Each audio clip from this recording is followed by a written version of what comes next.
welcome to the Real CP Show.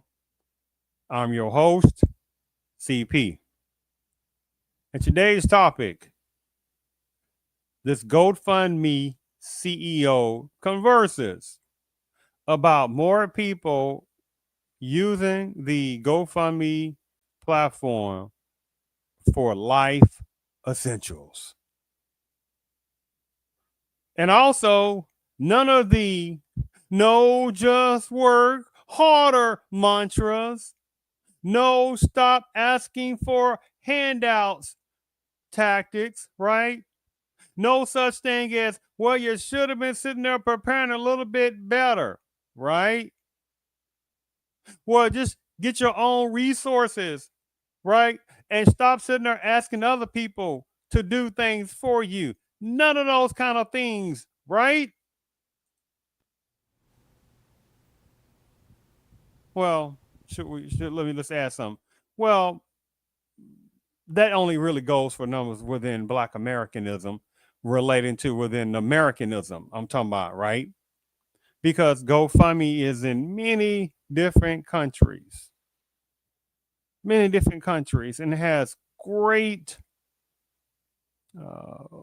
resources and different things of helping different people out, right? But where I'm talking about more specifically, isn't it interesting how, well, let's go back for a second. It's interesting how what was going on before GoFundMe. See, there unfortunately are some charlatans out there, right? There are some parasites out there who sit there and scamming. I did a show before that there was this particular Black adjacent cosplaying one, right? Because there's many of them kind of like that a little bit. Well, let me phrase that. There's enough, right? Even though I'm going to all that, no, different topic. So there's this particular Black adjacent cosplayer one, right? Because the ones that know who they are, they're the good, right? They know what I'm saying is reality. So this particular bad version of cosplaying one, black skin one, they sit there and did a couple of different scams to GoFundMe. One of the times there was some situation that happened. I don't recall what it was. I did a show on that. And she kind of got away with that a little bit. Then the second time she did another scam. And this time she tried to, like I said, some kind of club or something happened. And so outside, there's some situation happened with some kind of brick situation. I guess supposedly they had went inside of her head and this brick, right? And she would show a picture on the side of her face and it would kind of swell up a little bit. And then there was a videos out there saying, oh my goodness, there was no other males that helped out. And basically it was trying to act like there was not Black American men helping her out, right? Even though there were some other people from however other non-Blackness that was around that did nothing, right? And then it came out that she basically lied on that situation, on that part of it, right? Just telling you, I did a podcast on that. She actually lied about what actually happened on that situation. But one of the main things, they kept trying to blame Black American males for what that black skin cosplayer did to themselves in their line. And they found out again she had scammed before, right? And there was an Anglo woman within however parts of the states. She did the whole scamming thing with, unfortunately, in a despicable way. And she acted like that she had cancer. And then she was taking pictures of however equipment and different piece of things, acting as if showing that she was going to some kind of cancer treatments. Despicable scamming that she did. And they found out that she lied, right? Now, unfortunately, those things happen, right? And the thing about, I make this point, it's interesting because if it was about Black Americans, and Black Americans were the main people who was getting GoFundMe this within America, it would be like, oh my goodness, why do they always sit there, had their hands out? Oh my goodness, why don't they work harder? Why don't they stop asking for so much? They always complain about racism, always complain about discrimination. Oh my goodness. Oh, they had a family member that became unalive. Well, you know what? They should have saved money.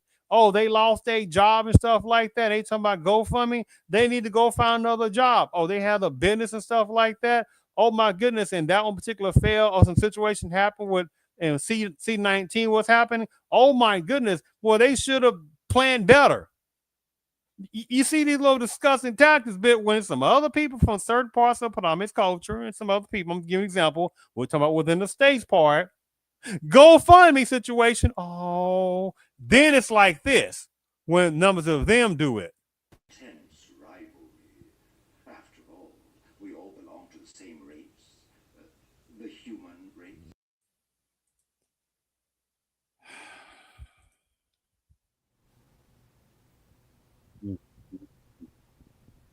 You see a little disgusting tactic that continues to keep work upon, unfortunately, millions within American blackism, with very few exceptions of that tactic. Now, the thing about it is, it's very interesting as well. Before I go ahead to show this topic, is that again before GoFundMe, then what happens then? Unfortunately, someone becomes deceased by whatever reason or situations. There's no GoFundMe situations then. What happens when a catastrophic situation happen or they lose their jobs or some other situation happen? There's no GoFundMe then. And it is some ridiculousness to certain situations, right? People know what I'm talking about. You see something happening where it is, it's an unfortunate situation. It's like, bam, GoFundMe. You'd be like, oh my goodness, right? But whatever on that. So let me go ahead and share my screen on this to go ahead, and it's not going to be a long show whatsoever.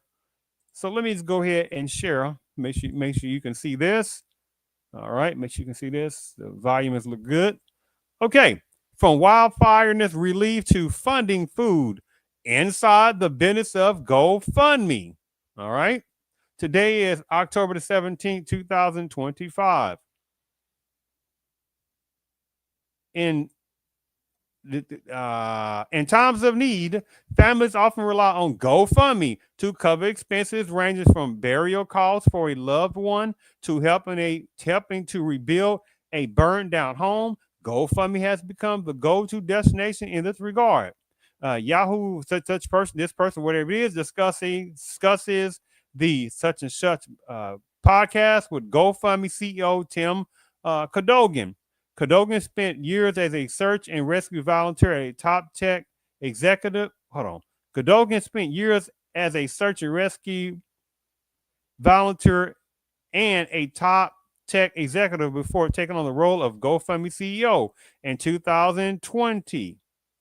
Since assuming the top spot, the online donation platform continues to help raise large sums of money for those in urgent need. Cadogan shares his ultimate vision for the platform, leans on for advice who he leans on for advice during challenging periods, and how the platform performs in 2025. Okay. So let me give me 1 second to make sure you can see that. All right, let me go to the video. All right. Oh, give me 1 second. Let me turn the volume up a little bit.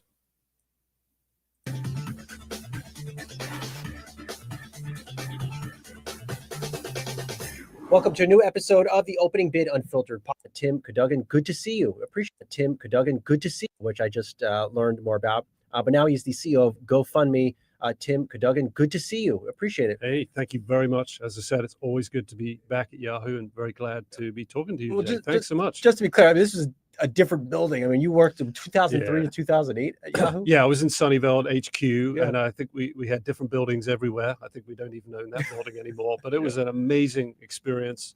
I helped run the search business and then the ad business, and it was just a fantastic 5 years and super great fun. Really glad that Yahoo is having another renaissance and you guys are growing and doing well. So good. We appreciate those kind of words. Before we get into GoFundMe, what was it like in those early days of building Yahoo and the internet? You know, you're going to battle with Google. Yeah, I mean, it was. We were in a sort of really intense battle with Google, obviously with search, because that's what Google was doing then. And then about, I think, a year into my time there, they introduced Gmail, which was, nowadays it's a classic. Yeah, I mean, sorry to bring it up, but it is a classic case study in disruption.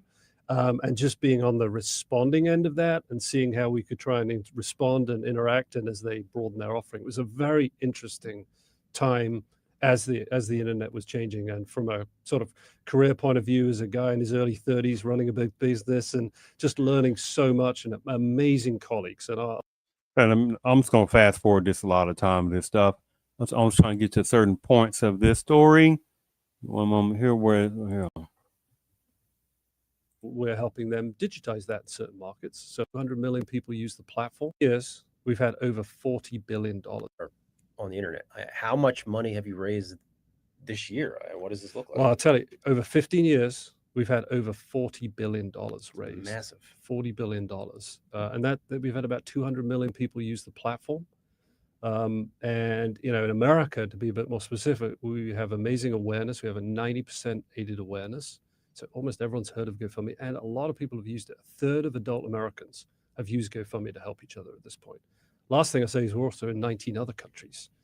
All of Europe, Canada, Australia. We launched Mexico last year, and they're all growing strongly. And it's interesting because I think people assume that there are going to be very big cultural differences, but actually people everywhere do want to help each other. It's sort of what makes us human, right? We're a social species. We help. And interesting, again, speaking to within the various parts of the state, that, again, bam, GoFundMe, some situation happened. But again, it's about being human then. But how many times, right, if you hear something about Black Americans and somebody says something about GoFundMe, it's, oh my goodness, they always got their hands out. If they work harder and work smarter, then they would need no GoFundMe. You see how the discussion tactic goes. But as long as certain ones within the predominant culture can do GoFundMe, some other different cultures, some other ethnic groups, you get the point. However it goes, situations happen with however personnel. There's an unfortunately transition of a last breath for a family member for whatever that reasons. Major accident, major medical situations. You don't hear anybody say, oh, they lost their jobs, right? Childcare situations popping up. You get the point. And someone gets GoFundMe for certain ones that do that. There's no, oh my goodness, why don't they work harder? Why don't they work smarter? Why don't they stop having their hand out? Right? You see how that goes. And there's some disturbing neuroticism in that. There's neuroticism in that. So if Black American personnel, said, hey, some situations going on, because there are some people act like Black Americans are not humans, right? And again, I'm not talking about some coons and some sellouts and some naive ones. So we're not going to play that tactic. See, you got people that act as if, some other coaching backgrounds don't have charlatans, don't have murderers, don't have scammers, don't have arsonists, don't have personnel that get over people, right? People don't commit white collar crimes, don't have drunk drivers, don't have rapists, don't have sexual assaulters. You get the point, right? You got people to act like that don't happen within certain parts of the states. Even you got some little charlatan type personnel from certain numbers of coaching backgrounds who know they are, who run from their countries quick as possible. I'm not talking about for humble purposes and different things. I'm not talking about those. The ones that do their immigrationists, the ones that applies to get their little benefits and the resources over to America off the backbones of black pain, right? And still, how many numbers of situations happen? GoFundMe. I'm talking the ones who do this. So let me go ahead and continue each other. What is your read on the economy? Look through the prism of very important part of GoFundMe. I mean, prices for medical expenses, Yeah. burials. I mean, not to get depressing, and these things have gone through the roof the past few years. Yeah, I mean, we continue to see all categories grow. I think maybe one indicator that's interesting is we have a group of sort of a category of fundraising we call essentials, which are things like rent, utility bills, car payments, sort of your basic things you need to get through life. That category has gone up significantly in the last 3 years in practically all our markets because affordability is an issue in essentially all OECD economies. So people starting GoFundMe campaigns just to get food, and I don't mean to sound flippant. I just think Yep. natural disaster, GoFundMe. I don't Yep. necessarily. In practically all our markets because affordability is an issue in essentially all OECD economies. So people starting GoFundMe campaigns just to get food, and I don't mean to sound flippant. I just think Yep. natural disaster, GoFundMe. I don't Yep. necessarily think, Yep. wow, I need Groceries. groceries. Yes, in some cases, very sadly, that is happening. Wow. Not some cases, however, many cases that are happening. See, that's what you would think, what he thought, kind of that's a naive way, but that's what some people think too. I mean, you think even with that, natural disasters, etc. You're like, what was going on before GoFundMe then? How is people able to do to try to help manage things, right? What happened to, oh my goodness, regardless, well, they should have had better home insurance. Well, happened to some apartments. Well, they should have had apartment rental insurance. You get the point, right? Oh my goodness, well, they should have had a some type of automatic, what is the thing, generator or something. Well, they can't afford that. Well, oh my goodness, well, they should have. No, it were no situations like that. It's then it turns into humanity. But again, if some deal with Black Americans and some Black Americans do some GoFundMe, oh my goodness, they always got their hands out. They should have prepared. They should have prepared better. You see how that goes, right? You see how that goes. Yeah, we're seeing that more and more. Yeah. Where do where does, you're not the typical, I mean, you're not a public company. Like, No, how do you think about growth for a business like this? Very simple. How do we create more help? How do we help people get more help? We measure that in the total amount of money that people donate. But I think one thing that maybe unless you've been involved in a GoFundMe fundraiser, you don't realize is the money is the easy way to measure it. What actually happens when you have a fundraiser and you say have 50 people support you, the moral and emotional support that people derive from that is immense. I'll give you a very real example. I'm from LA. I live in Altadena. It's one of the 2 towns that was burned. So I have many, many friends who've lost their houses and had GoFundMes.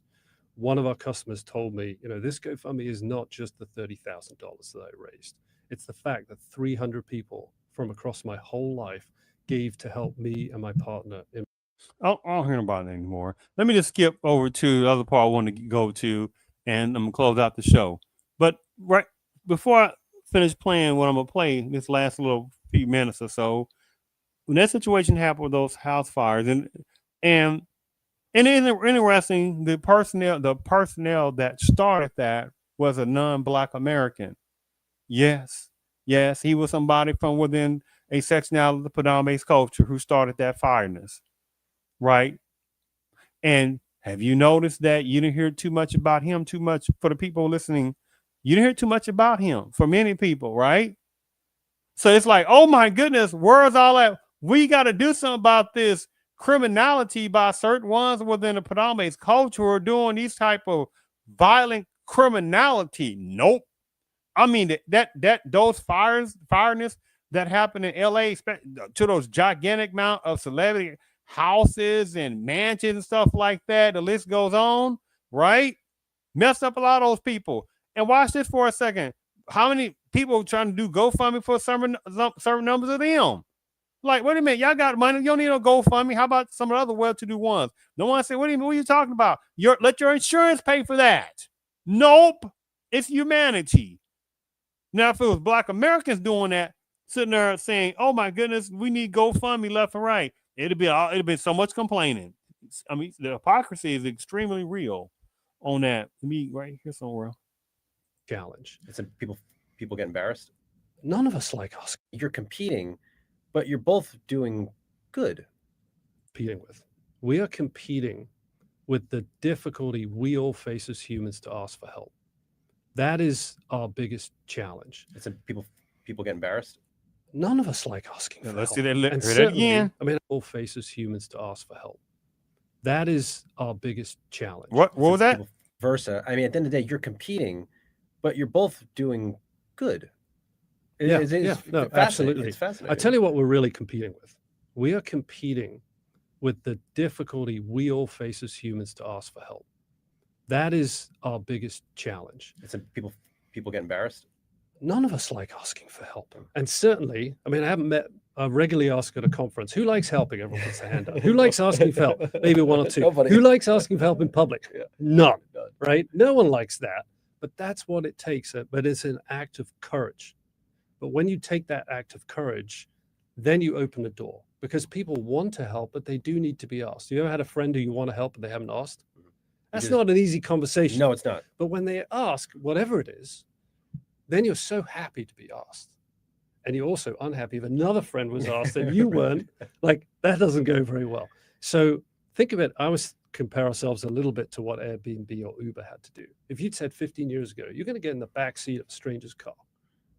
Like, that goes against one of the most fundamental things we were all taught as children. Never get in a stranger's car. What about a car with no driver in it? Right. Well, yeah, that's the next level. Or, you're going to stay in a stranger's house. Yeah. And yet those two companies have done an amazing job. We are doing, and we still have more to do, we are doing the same, except for asking for help. Because when you make that ask, then you start to see the community that's around you. Man, let me stop that right there. And again, where is the just work harder mantras? Stop asking for handouts.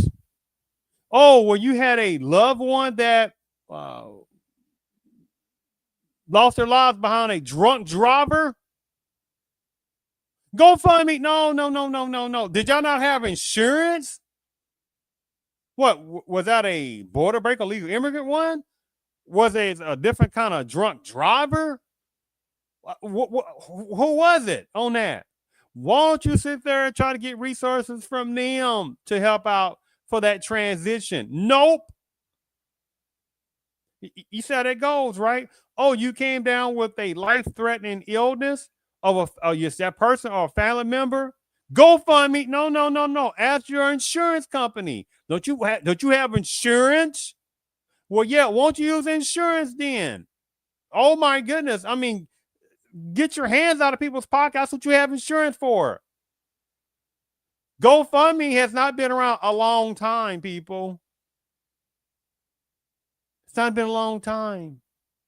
I think it was like 2010-ish. I think it was, plus or minus, around 2010-ish, I think it is. That's not a long time ago. So prior to that, what happens then? Huh? None of that. Oh my goodness, you should have prepared better for things in life. Stop asking for GoFundMe. Nope. Right? Again, it's like this then. When it's other personnel besides non-black, but when it's not Black Americans, then it's like this. Intense rivalry. After all, we all belong to the same race, the human race. Well, the hypocrisy is extremely real. And unfortunately, there's not enough Black Americans, with small exceptions, who know those kind of games. Because, yes, there are numbers of Black Americans who are doing GoFundMes too. And most are going to be legitimate. The thing about it is, again, how many people will be like, oh my goodness, why are they always asking for things? Why didn't they prepare, right? For if a loved one became transitioned, how come they didn't have life insurance? Oh, they did? Oh, well, why they talking about GoFundMe? Talking about the ones who do this, right? Oh my God, they lost a job? Well, they should have prepared better. They should have had an emergency fund. They got sick? Oh my goodness. I mean, well, they should have had more money to save up then. You see that it's always something going against Black Americans. Again, I'm not talking about some sellouts and gullibles and some naive ones. But at the same time, when it's something about some other person over there in various sections of America who can get GoFundMe, then it's again about, yes, we got to help our fellow man, our fellow woman, etc., our fellow trans lifestyle category, our fellow other different people. You see how this hypocrisy is. I thank you for tuning in to the Real CP Show.